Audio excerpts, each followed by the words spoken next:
Então, eu queria que você falasse um pouquinho sobre a sua carreira, que também está muito presente no livro e que explica um pouco dessa maneira como você lida com isso, como a Kátia perguntou. Você era uma jornalista já internacionalmente conhecida, correspondente internacional da CNN, foi também executiva da empresa. Você é filipino-americana, então você poderia escolher se estabelecer nos Estados Unidos, sua família estava lá, mas você optou por ficar nas Filipinas e depois fez uma segunda escolha não usual, que foi abrir o seu próprio veículo.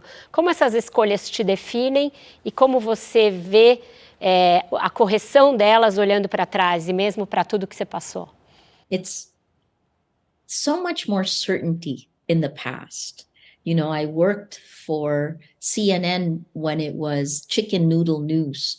And in many ways, I wrote this in the book, I understood what Facebook, what these tech companies were going through, because we went from being chicken noodle news to the world's news leader in terms of breaking news, right? And I watched us make policies, make mistakes that build better policies. But I think what we have seen is that the platforms haven't taken this as seriously as journalists do. In fact, they deny, the 3Ds, deny, deflect, right? Distort.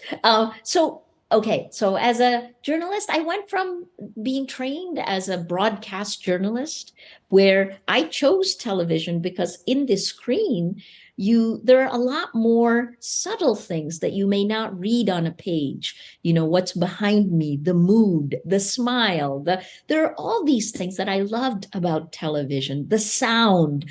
And yet, unlike social media, there still are boundaries. You can't make things up, which now social media and AI will allow us to do that, right? So we still had a shared reality. I think today, part of the reason I shifted, I went to become a manager from being a reporter, is I spent most of my 20s and 30s learning breaking news.